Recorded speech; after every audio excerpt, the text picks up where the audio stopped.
Bom dia a todos, que a paz de nosso Senhor e Salvador Jesus Cristo esteja contigo, meu irmão e minha irmã. A mensagem de hoje tem como tema a derrota e os seus efeitos. E para isso nós vamos ver o capítulo 7 do livro de Josué, do versículo 1 ao 12. Mas eu quero dizer para você que pelo que já vimos até agora, pela fé, obstáculos podem ser vencidos. Muralhas podem ser derrubadas e inimigos derrotados. O Antigo Testamento inteiro aponta para essa verdade. O Deus verdadeiro, o Deus de Abraão, de Isaac e de Jacó, é um Deus vivo, um Deus que ouve orações. E por isso, pela fé, proezas podem ser feitas em seu nome e para a sua glória. Contudo, o Antigo Testamento também foi escrito para nossa advertência. O apóstolo Paulo deixa isso muito claro na primeira carta aos Coríntios, capítulo 10, do versículo 1 ao 11, quando diz que se incorrermos nas mesmas faltas em que incorreram os judeus no passado, vamos receber o mesmo juízo que eles receberam naqueles dias. E o capítulo 7 do livro de Josué trata-se de um texto de advertência. Ali, temos o relato da primeira derrota do povo de Israel em Canaã. A vida de sucesso não tem como característica vencer sempre. Não vemos nas Escrituras os servos de Deus vencendo sempre, e por isso a derrota é algo possível. Mas na vida do cristão, as derrotas não apontam para o fim, porque o Senhor pode nos levantar delas. E eu pergunto, você já sofreu ou está passando por alguma derrota em sua vida? Então o que fazer? Em Josué 7, versículo 5, segunda parte, está escrito: E o coração do povo se derreteu e se tornou como água. Isso significa que o coração, anteriormente firme e corajoso em Deus, tornara-se agora completamente enfraquecido e cheio de medo. Mas por que o cristão, quando é derrotado, geralmente cai em desencorajamento? Pelo fato de ser humano é uma boa resposta. Mas, em situações de derrota, o cristão atribui a causa do fracasso a Deus e não a si mesmo. Reconhecer que falhamos não é fácil, mas quando a razão do fracasso está em nós mesmos, há a esperança do arrependimento e de voltar a acertar. Em Josué 7, versículo 7, está escrito: Disse Josué: Ah, Senhor Deus, por que fizeste passar a este povo Jordão para nos entregarem nas mãos dos amorreus, para nos fazerem perecer? Em segundo lugar, surge a sensação de que a direção tomada não foi a ideal. É outro sentimento que se apodera do coração do cristão depois da derrota. Quando somos derrotados, saímos em busca de respostas, e uma das que costumamos encontrar é que alguma decisão precipitada deve ter sido tomada. A dificuldade de Josué consistia em não encontrar explicação à luz do que ele sabia, a sua derrota. Tal tarefa, porém, está acima das nossas forças. O curso da ação de Deus na história é enigmático. Está escrito Romanos 11:34. Quem conheceu a mente do nosso Senhor? O que Deus faz na história tem íntima relação com aquilo que a sua natureza santa o impele a fazer. Em Josué 7, versículo 7, segunda parte, diz: Tomara nos contentáramos com ficarmos da além do Jordão. Em terceiro lugar, é comum, após a derrota, surgir também o desejo de voltar atrás. Como sabemos, o povo passou a pé enxuto pelo Jordão, pela ação da providência divina. E Josué, então, por causa da derrota, sentiu o desejo de que tal milagre jamais houvesse acontecido. E esta é a consequência natural do ponto anterior, a vontade de voltar atrás.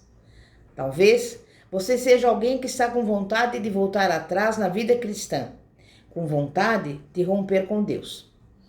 É próprio da natureza humana fugir de tudo que lhe traz sofrimento e buscar uma zona de conforto e segurança. Mas fugir será tão somente um grande retrocesso em sua vida. As nossas decisões não devem ter como base o sofrimento que não queremos enfrentar e do qual queremos fugir, mas sim a vontade de Deus. Então, não abandone por causa da dor emocional proveniente da derrota o que você está fazendo. Em Josué 7:8, primeira parte, está escrito: Ah, Senhor, que direi?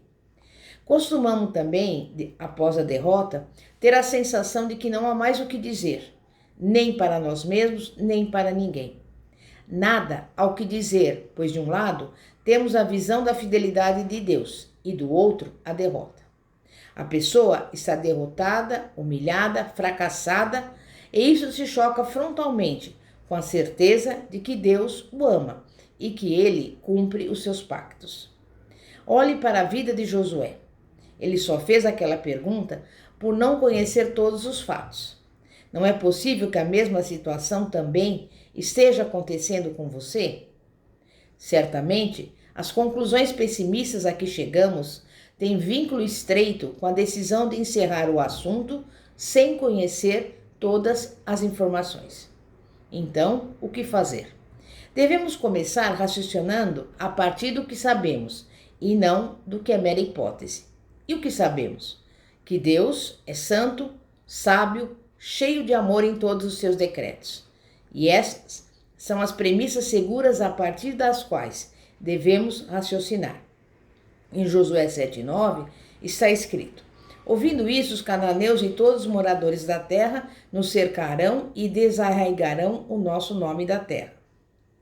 Há nessas horas a sensação de que algo pior está por acontecer. A derrota produz um curto-circuito em nosso pensamento. Deixamos de ser lógicos. Olhe para Josué.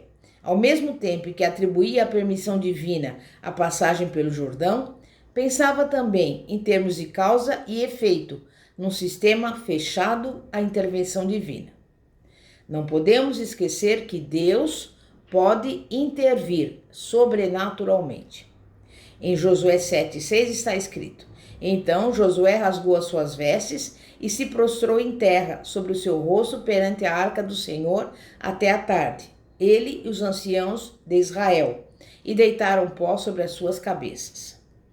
Após derrotas pessoais, devemos buscar humildemente a face de Deus no anseio de ouvir a sua voz. E assim que veio a notícia da derrota, Josué orou. A oração fez com que Josué descobrisse que havia outra explicação para a derrota. A oração pode nos levar à descoberta de soluções surpreendentes para problemas que nos afligem, conduzir-nos a uma visão dos acontecimentos que nos cercam e a reformular o conteúdo da nossa súplica. Mas o que caracteriza a verdadeira oração que só os filhos de Deus podem fazer? É fundamentalmente a preocupação com a glória de Deus. A maior preocupação do coração de Josué era com o grande nome de Deus. E Josué orou: E então, que farás ao teu grande nome? Josué 7, versículo 9, segunda parte. E tudo isso porque ele amava a Deus. Não vamos encontrar forças para sair da angústia proveniente da derrota enquanto a nossa preocupação maior for a nossa felicidade e não a glória de Deus. Você tem uma preocupação real com o conceito de Deus que os incrédulos têm formado por observarem a sua vida? Esta é a sua maior dor? A vida vitoriosa segundo Deus tem a característica de não perder o ser mesmo em face da oposição do mundo, da carne e do diabo. Josué, então, submeteu o povo de Israel a um autoexame, o qual começou com a pergunta que Deus fez. Deus não se dirige a nós apenas com o propósito de responder às nossas perguntas, mas também com o propósito de nos levar à reformulação das nossas perguntas. A pergunta que precisava ser respondida era: por que estás prostrado? Deus levou Josué a procurar saber o real motivo da sua prostração, a falsa ideia de que Deus havia abandonado o seu povo. Mas logo após, Josué compreendeu que o motivo da derrota não estava numa falha na fidelidade divina, e sim numa falha na fidelidade humana. E por fim, ele descobriu onde estava o pecado.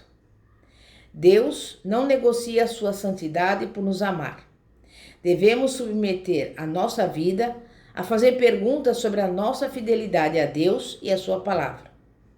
O povo de Israel perdeu uma batalha que, comparada de Jericó, era ridícula, representando um desafio bem menor, e fracassou por causa da infidelidade. Havia algo abominável para Deus enterrado no arraial. Acã não havia compreendido que Deus é fiel.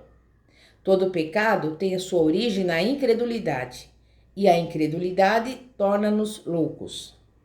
Quem crê com a fé que é própria dos regenerados, submete-se à palavra do Senhor, por mais absurda que ela lhe pareça. Então, o que fazer depois da derrota? A última decisão é voltar a viver pela fé no Deus Santo e Fiel. Versículo 26 de Josué 7.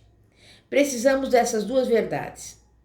Saber que Deus é fiel nos sustenta nas lutas e saber que Deus é santo e nos livra de julgar que podemos estabelecer qualquer tipo de relação promíscua com Ele. E a Bíblia diz que a solução para o problema do pecado, a confissão. E se hoje você confessar os seus pecados a Deus, em nome do Senhor Jesus, você se tornará mais alvo do que a neve. Ele vai pegar os seus pecados, lançá-los no fundo do mar e vai lhe dizer: eis que estou contigo todos os dias até a consumação dos séculos. Não te desampararei, nem te deixarei. Em nome de Jesus. Amém? É momento de oração. Santíssimo Deus e poderoso Pai, Pai do nosso Senhor e Salvador Jesus Cristo, nós estamos aqui diante do Senhor, arrependidos, Pai, porque sabemos que somos falhos e pecadores. E neste momento confessamos nossos erros, as nossas falhas, as nossas transgressões, os nossos pecados. E é a Tua palavra que nos diz em 1 João 9, que se nós confessarmos os nossos pecados, o Senhor é fiel e justo para perdoar os pecados e nos purificar de toda injustiça.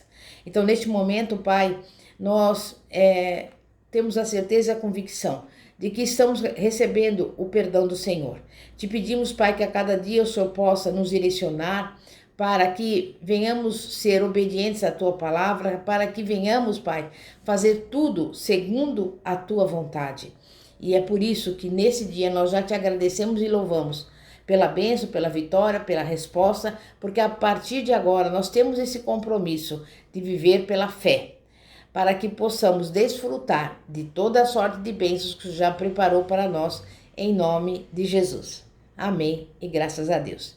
Pastora Fátima, da Igreja Evangélica Apostólica Poder de Cristo, que a paz de nosso Senhor e Salvador Jesus Cristo esteja contigo. Glória a Deus, aleluia.